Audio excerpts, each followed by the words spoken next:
Hi and welcome to Be More Super. I'm Brian, your host, and this week we've got a real treat because I took a road trip to the world of superheroes in Sheffield. And as a fan of everything superhero, believe it or not, I've never been into comics. And I've got to say, after visiting Steve at World of Superheroes, I've got that bug. I can understand now why people collect, cherish, and love these comic books. And I know that watching this video, you'll absolutely know what I'm, getting at. So please check out their website, worldofsuperheroes.com. Check out the video. And remember, if you've enjoyed this video, please give us a like and subscribe. And sit back, relax, and enjoy this wonderful interview with the world of superheroes.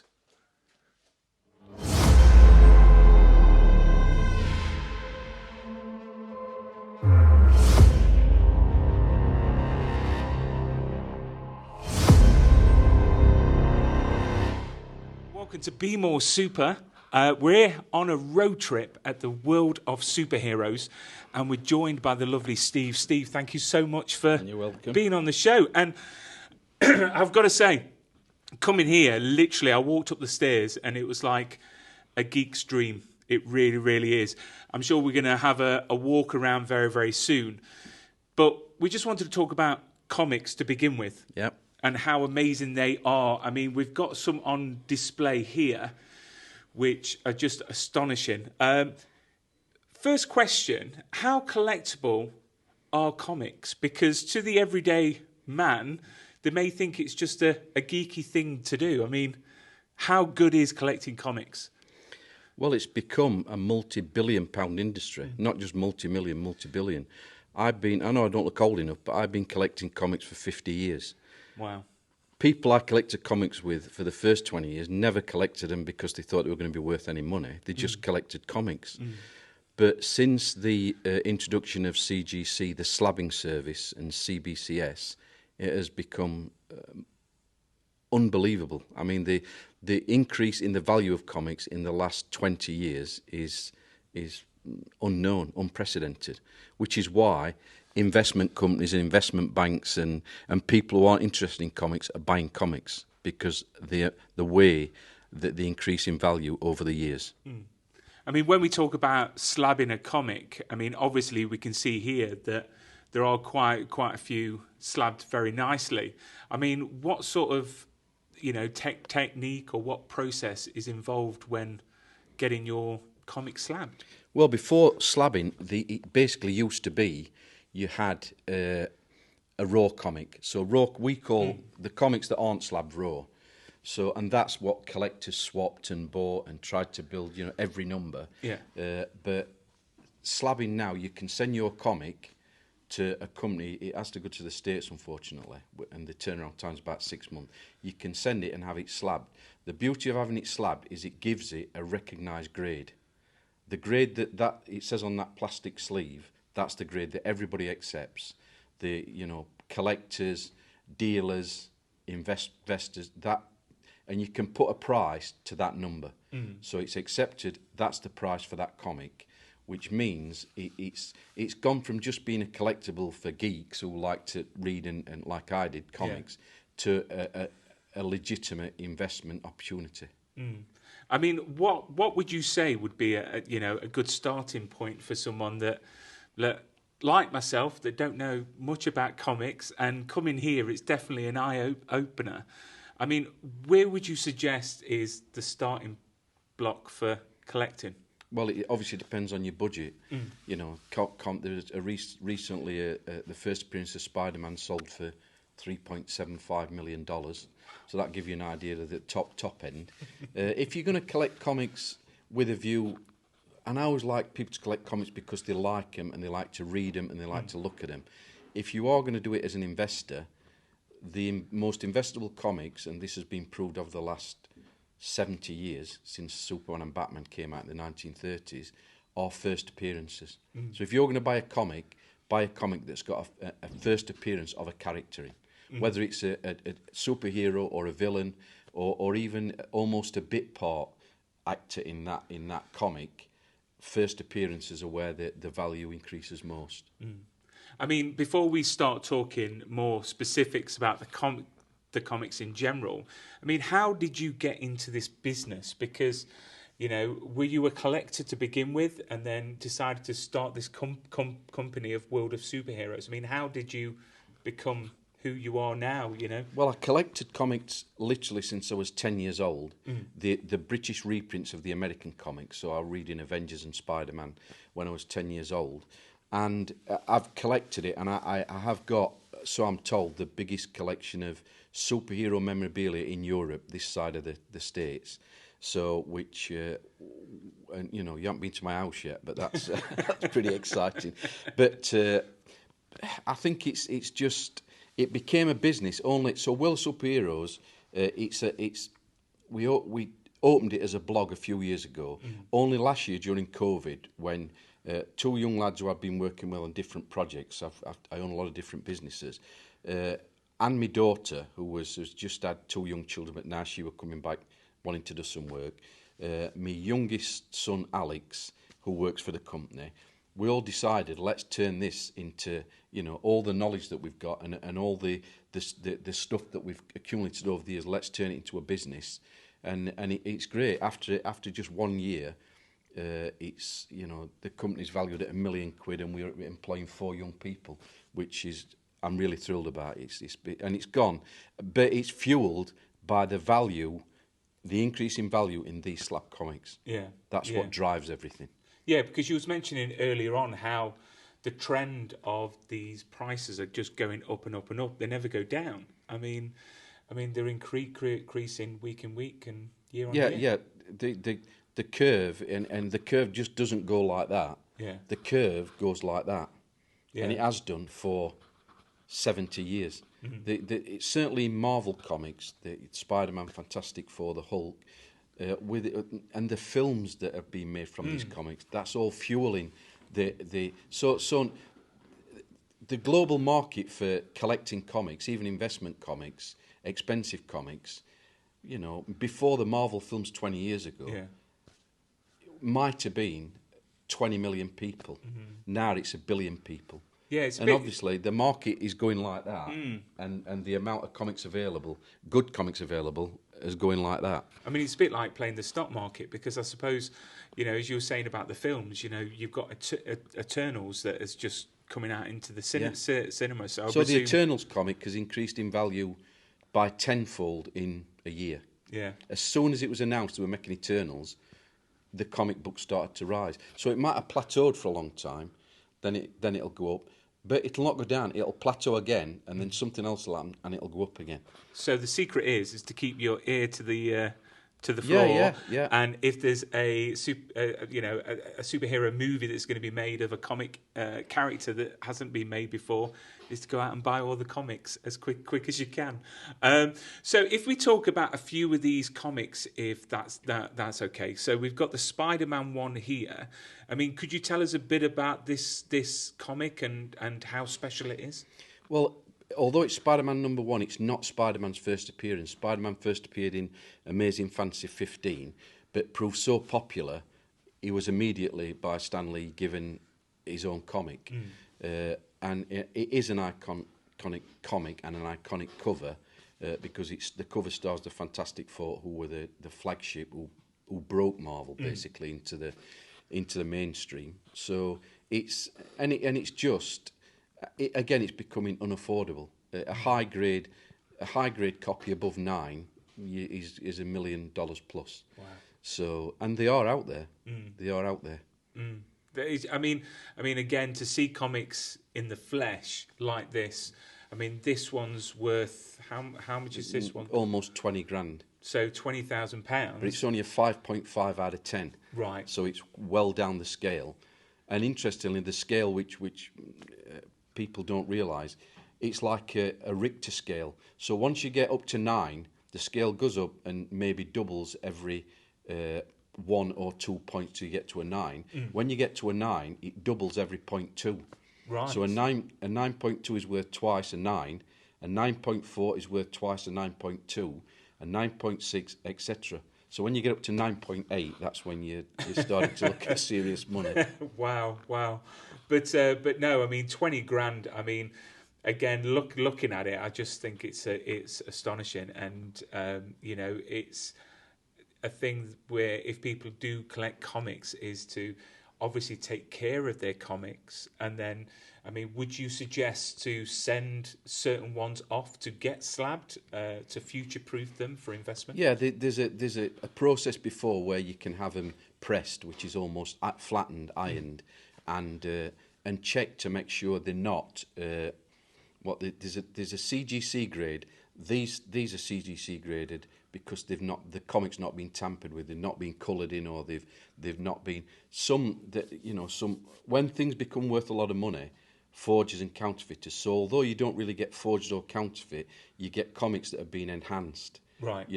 People have tried to advance them by colouring in it, or a blemish or a crease or something like that. Wow. But CGC will pick that up straight away. Absolutely. It's like CSI, ultraviolet. You cannot get away with anything. So there's people in the UK that you can send them to. They will check them, press them, and make sure that they are. But some people will send comics knowing that they and you're allowed to send in comics that you don't think are complete, but you get a lower grade, and those comics are worth a third of what the normal, what they call a blue slab comic would be. Right. So they're slabbed in green to show you that they've got an imperfection, or that they've been not tampered with, but somebody's tried to enhance them in order to increase the value. Yeah, I mean, from what you're saying, I can see there's a clear sort of divide from, obviously, the people that like comics, that read them and enjoy them and everything like that, and then there's one, the other half that obviously wants to have them as an investment. And as you were saying earlier on, there are banks that are actually investment banks are now buying comics as part of their investment portfolios, because it's better than the stock market, because the stock market goes up and down. Yeah, the value of these comics doesn't. Wow. So, but then we move on to. I mean, when I was a kid, I absolutely loved Teenage Mutant Ninja Turtles. I really did. I went to the cinema to see the original movie. But you've got this comic here that, if you could speak a bit about the actual comic and. Yeah, so this is a 1980s comic, which we call the Bronze Age. These are Silver Age comics. That's a Bronze Age because it's after 1980. But the importance of it is it's the first independent comics. It's not Marvel or DC to actually achieve the kind of values that it is. One of the reasons why it's so expensive is because the print run was incredibly low. So the Amazing Spider-Man might have had a print run of 4 million. Because it were going all over America. That had a original print run. The jury's out, but somewhere between 300 copies and 3,000 copies. But an incredibly, because the guys who, Laird and Eastman, they had no idea it were going to become. They didn't think anybody would buy it, so they had a few printed first, and they didn't sell many. They went to a comic convention, nobody would buy it. So, but it's also rare because it's a 9.6, which is an incredibly high grade. Because even 1980, it's 40 years ago. So you've got something in near mint that's that old, and this is an interesting one because we predicted this comic at the beginning of this year. That comic was worth 20 grand. That was the market value. That's what they were selling at. We said because there's so few in high grade, it would become a £100,000 comic book within 3 years. Now, 10 months later, from when we predicted it would be a 100,000 comic book, it's now worth 70 grand. So it's not going to take 3 years. So this year it's gone up 50 grand. Wow. And we fully expect, I think now, probably within the next 6 months, it will be a 100 grand comic book. And it's not that it's been offered for 70 grand now. Yeah. One has sold for 70 grand, which is different to people offering them on eBay for 70 grand. Yeah. One has actually been sold for that amount. Yeah. I mean, how easy is it to get your collection insured? You can get, if your collection, you can have it as part of your house insurance, but as soon as you get a few valuable comics together, you're getting up to the 10 and 20 grand and 100 grand mark. So the best way to get them insured is to have them slabbed. Yeah. Because insurance companies will accept that grade, because it's got a number on it. They can go online and say it's a 5.5. Amazing Spider-Man 1, that's the price. That's what we will. That's the replacement value, which is insurance companies just go on replacement value. How much is it going to cost us to buy you another one? Or you take the money, whichever. But it's just... Insurance companies are going to find it very difficult to take your word for a raw comic, what the grade is. Because you could get 20 of the world's best experts like me. I'd like to think I'm one of the 20 world experts on grading comics, and put a comic in front of us, and we might all give it a different grade. So it's very, very subjective. But once it's in those slabs, that's it. Everybody accepts that's what it is. And what's the rarest comic that's ever crossed your path? Well, I would think the most expensive comic, Yeah. I would say, is we do own a Superman 1 comic, which is slabbed in a 5. So that is probably the most expensive comic. But this year we've sold hundreds of thousands of pounds of the comics, including a couple of amazing Fantasy 15s, which the first appearance of Spider-Man for over 40 grand.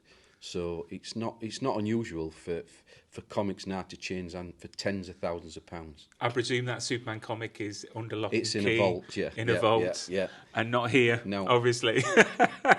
Wow. And then we've got the Batman comic there, because from DC. You know, DC has got a very good reputation. You know, you've got Superman, you've Batman, the Flash. But then Marvel, you know, have got so many great characters. Which one would you say is more popular in the collector's world? Would you say it's DC or Marvel? No, Marvel by... Yeah. I mean, DC were the first on the block by Batman, Superman, late 1930s. Marvel, the Marvel heroes that you see here, were early 1960s. So DC had a real good start, but they were soon overtaken. I think because of the artwork, the stories... Stanley and Kirby had a lot to do with it, and you know, the Steve Ditko and these were fantastic visionaries. Although they didn't realise they were at the time, they were. So and Marvel completely started to outstrip DC sales. The stories were better. They embraced this thing which the Marvel Cinematic Universe has, where you're getting where it's a world, it's a universe. Yeah. DC they had their own individual actors, and they didn't really embrace this thing that all these characters are part of one universe, which were another part of Stan Lee's genius. So I think Marvel now, the 3.75 million Amazing Fantasy 15 is worth, I think, a Superman comic sold for $3 million. But you would expect it, being 20 years earlier, to have gone for it. But it does. So it doesn't always go with age. Yeah. And Marvel now, like they have done in the comics, the Marvel Cinematic Universe, as an investment vehicle, Marvel Comics are far outstripping DC. And until DC get their act together with their cinematic universe, which is what is driving the rise in Marvel Comics, they will always lag behind. I'm not sure they can ever catch up now. I mean, talking about the film side of things, what I presume you've seen Zack Snyder's Justice League. Yeah. What were your thoughts compared to the Joss Whedon? I enjoyed both. I'm one of the few people. I loved Justice League when I was younger. Yeah. And the Avengers, the team, the team dynamic always appealed to me. But I thought the first film was good, and I thought the director's cut was excellent, but I still enjoyed it. I'm a comic book fan. I'm a comic book geek. I love comic book films. Yeah. And you know, there's a lot of criticism about Justice League, but I really, really enjoyed it. And my grandkids enjoyed it. So, and you know, we're not critics. We just sat there and enjoyed it. Yeah. And I think it could have been better, like most films could have been better. Maybe apart from Avengers, you know, the Infinity War and Endgame, which I think is as close to perfection as you can possibly get. But it's good. It's difficult for DC because they're now always coming from behind. Yeah. I mean, talking about Superman, we're going to be talking about Robert Bailey very, very shortly, and then we're going to get a close-up look of his wonderful work. So we'll be back in a second with our Robert Bailey edition and look at the amazing artwork. So we're back with Steve from the world of superheroes. And as you can see on the screen, we've got an awesome piece that's featuring Christopher Reeve and Margot Kidder from Superman the movie. So Steve, if you could tell us a bit about the piece and who the artist is and a bit about the artist. Yeah, well, Superman the movie was my favourite movie of all time and still is. We're lucky enough to meet Christopher Reeve, unfortunately after his accident, but so I've always been a big fan. Robert Bailey is an artist, a friend of George Lucas, who did a lot of concept art on the second Star Wars trilogy. I think that's how they met, and since then, and George Lucas got him to do certain images, Star Wars images, which he gave to the cast and crew of those films. And I know a lot Harrison Ford and a lot of the big stars today. Clooney, I think, collects Robert Bailey. So, you know, the two things together, fantastic artwork, which you see. And I started collecting Robert Bailey's a few years ago because he did a lot of Avengers stuff. George Lucas got him the obviously the concession to reproduce images from the Avengers films. That's when I started collecting him. And then, you know, obviously my mind goes from that then to, I wonder if he'll paint us some from my favourite film. And we just asked Robert, would you do some from the original Superman? Didn't tell him which, and he said, yeah, I'll get you some done. And these are, we've got 8 altogether. And that was going to be my next question, because obviously it's such an amazing film, and it's my favourite film as well. You know, I'm glad he randomly picked scenes, because it would have been so difficult to pick scenes for him to actually do. I mean, the detail in his pieces are astonishing. They really, really are. And, you know, the fact that, you know, are these the only Superman the movie pieces he's done out there? Is these quite unique? As far as I know, we own 70 original Robert Baileys, and I think there's 6 Guardians of the Galaxy, which I think they're obviously original, so there's no prints being made of them. But as far as we know, and the Mandalorian ones that we bought, we don't think he's done any more of them. But the Superman ones were special for me, and if I'd have had to choose each scene that I wanted doing, we'd have to buy 200, because I think almost every scene is iconic in that film. So he's, you know, and it's so to put a fantastic artist together with your favourite film, and actually, you know, and you know, when they arrive and you first and you think, wow, you know, they just, because he didn't send us images, he just sent them. Yeah. We had them framed before we saw them, and then they turned up, and they are quite spectacular. And you mentioned earlier on when we was getting a bite to eat that you saw Superman the movie for the very first time in the cinema. Yes, yeah. Tell us a bit about when you first saw the movie. I'm obviously older than I look, because that was 1978 and it was the second date with my wife, who I've been married to for 40 years.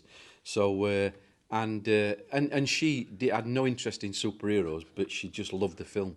Yeah. So, and because it's quite a romantic film, it's a superhero film, but it is a love story.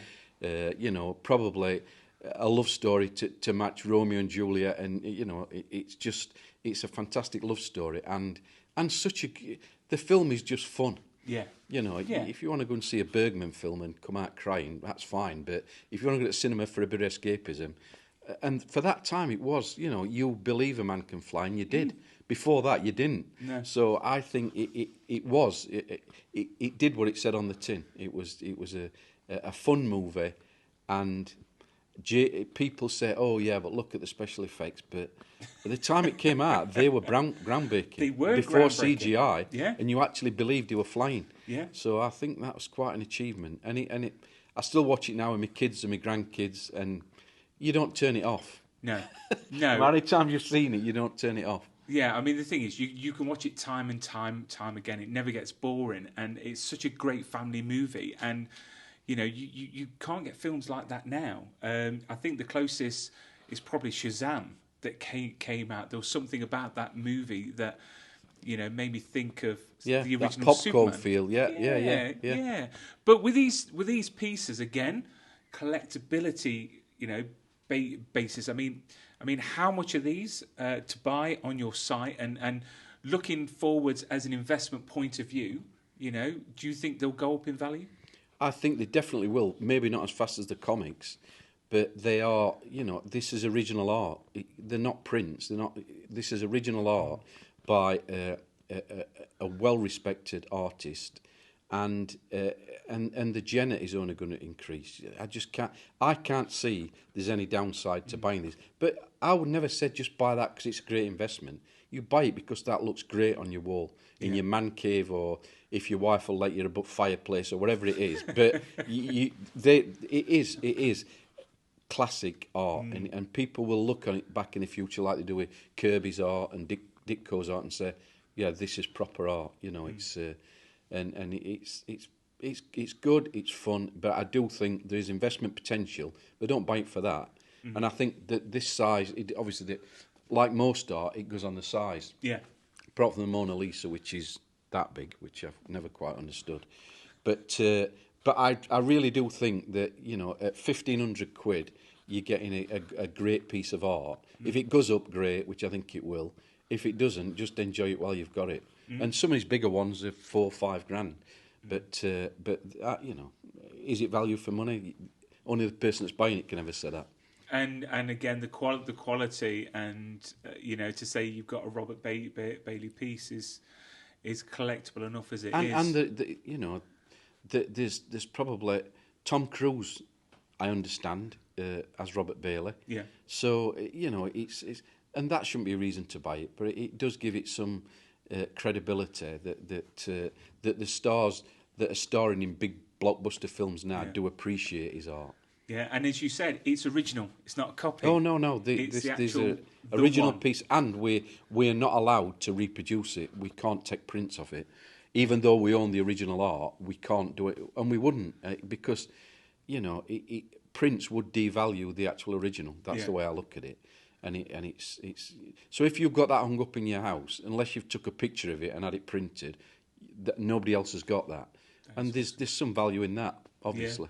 Yeah, and of course, Superman the movie. So you've got how many of these again on yours? We've got 8, I think, 8 of these altogether, yeah. By Robert Bailey. So if you're after a great piece that's, individual, one of a kind, check out World of Superheroes online and on Facebook and all social media, I presume. Instagram, everywhere. Yeah.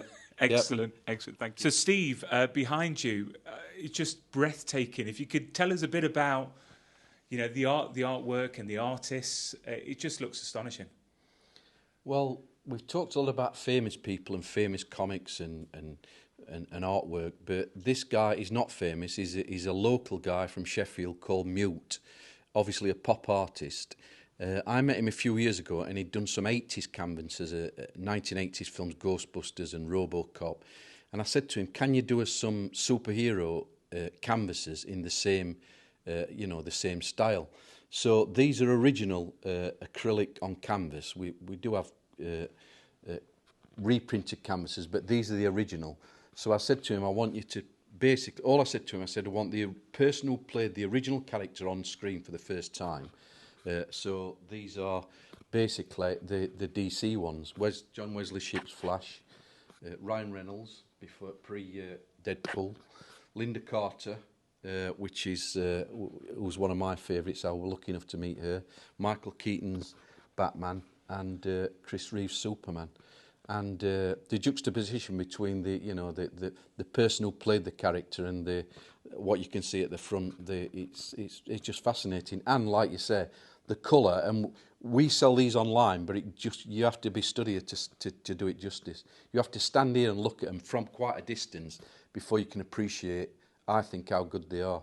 So hopefully Mute will become famous, and we're doing our best to make that so. But just to have them, the originals, up in our office is just a great thrill for me. And to be able to support a local artist who is obviously very talented, but they don't always get the breaks, talented artists. So that's what we're going to try and do. More and more at World Superheroes, get local people and local artists involved, and see if we can showcase their talents. And I've just got to say, the amount of detail in each and every one of them as well. And I like the fact, you see the actor's face, and then you've got sort of like the outline silhouette of the character that they play. I just think it's astonishing. And Mute, definitely. You were saying something about he had a speech impediment? That he suffers from a stammer, which I completely relate to. So he's obviously expressing himself greatly through his art and through his talent. And I suppose when you look at the pieces, you're lost for words. So I think that where maybe the mute comes from. You look at them and wow, they're just amazing. Yeah, and you would think, obviously, we've got a lot of, like I say, famous Stan Lee's signed stuff and all that. But I just think this stands along anything we've got in here. This stands alongside him, and I don't think you could have one in a small room because you need to be stood probably where you are to actually appreciate them. But I do like the fact that so basically you've got the Justice League, so that's the Justice League of America. So the best Justice League, in my opinion, definitely with the Reeve and the Ship and the Keaton. Yeah, that would have made quite a movie if they could have got them together at that time. Oh, that would have been amazing. Yeah. It would have been amazing. Thank you for that, Steve. And so on World of Superheroes website, the artwork by Mute, definitely to see it in person, I can't express how amazing they are. So check it out. So behind you now, Steve, we've still got some amazing pieces signed by Stan Lee, but from the untrained eye, they're slightly different to the pieces before. Yeah, this is called Stan Lee Legacy Collection, and these are the ones he signed just before he died. They're classic comic book covers, where this is just comic book art by different famous modern artists, but not particularly a cover from a comic, which is what they are. And Stan Lee, because I've met him many times and spoke to him, that's what he loved. He did these and he thinks they're great. The modern art is great, and it is, technically it's fantastic stuff. I just don't think, and I'm selling this stuff, so I would never denigrate it, but I think this stuff can't hold a candle to the original covers and the original artwork from 40, 50 years ago. So it's beautiful, and it's more modern, but is it better? No, to be honest, I would say the older, more classic stuff, and I think it's just the feel it gives you. I think the ones behind you there, they're a bit more realistic, in the real world sort of thing. With the classic ones, I don't know. I think it brings out the inner child in you. I think a bit more, I don't know, child friendly. Which is never a bad thing. They look a bit scary behind you. Say for a 7-8 year old, I suppose they could be a bit. Yeah. But you can see our new artists borrow from. So if you look at the cover, my favourite cover, from Avengers King Size 2, which is the old Avengers versus the new Avengers, that's very much. So I think that artist has been influenced by that cover when you look at the Avengers there. So and a lot of these artists would admit that their heroes are Ditko and Jack Kirby, who created the original covers. Yeah. Original covers, by the way, which they created in half a day. That's what they had to do it before they went to the colourer to be coloured, to be made into a comic book cover. So these guys were working under extreme financial, commercial pressure, and look what they produced under that pressure. It's astonishing, it really is. And with these pieces, again, they're signed as well by Stan Lee. Yeah. Available on your website. How much are we looking for? Well, these are probably. They're all the same size, which makes it easy. They're all the same size. The different limited editions, some are limited to 6, some are limited to 1. There's just one of one. Some of them are limited to 195. But basically, as a rule of thumb, these are £1,500. Those are between 2,000 and 2,500. And again, very collectible and very limited as well. Exactly, limited edition. There is not many out there, so. And you were saying earlier on, even though it says it's got 20 or 100, they may have only have done 7 or 8 or 10 that were signed. So, but if you think the comic book audience now, may run to 1 billion people are comic book fans, and there's only 195 of them, then that's what you've got to, it's and as people get more affluent and older, a lot of this limited edition stuff will just disappear. it very very rarely comes for resale either. People get it and they love it and they keep it, And they keep which is a great thrill for me. So it's not going back onto the market. Yeah. It's being cherished, which it should be. It should be on someone's wall and cherished every day. And I've got to say, I'm starting to become a lot more comic book orientated after this visit, which I don't know if it's a good thing or a bad thing. But thank you, Steve. These pieces are absolutely amazing, and hopefully very soon those pieces will be on someone's wall with pride. Yes, hopefully. So we was talking earlier on about Stanley and the different kind of artwork he's done in the past, and behind you there we see again some astonishing pieces that are actually signed by the man himself. If you could tell us a bit about the pieces behind you. Yeah, well, obviously Stanley was the father, the godfather of Marvel Comics, and he invented the Marvel machine, if you like. All these artists, obviously Stanley was not an artist himself, but he created a lot of the characters and then handed them over to classic artists like Kirby, Steve Ditko, and these. So Stanley chose these images for these canvases. These are the ones they wanted to show and wanted to sign, and this one actually in particular, that's my favourite ever comic book. So whether we'll ever sell that one, I don't know. But it is, for a comic book geek, a young guy who had seen the old Avengers team, and then a few years later it evolved into a new Avengers team, to see the old Avengers versus the new Avengers was just like nirvana for me. And just a classic cover, and all these signed by Stanley, limited editions, but just classic artwork, wonderful artwork, which I'm just still not sure there's anything like this being produced. There's the new Legacy Stanley ones, which we'll have a look at. They're nice, and you could say the art is better, but I don't think so. This is classic artwork. I mean, out of the classic items, which piece really stands out? Which is the most popular, do you think? I would have thought out of all his canvases, Amazing Spider-Man 1. Because it's not just Amazing Spider-Man 1, the comic, it features the Fantastic Four, which kick-started, Stan Lee invented the Fantastic Four because DC had invented Justice League. And Stan Lee's editor said, we need a team. They invented the Fantastic Four. So to have the Fantastic Four on the first cover of Amazing Spider-Man is wonderful. That is awesome.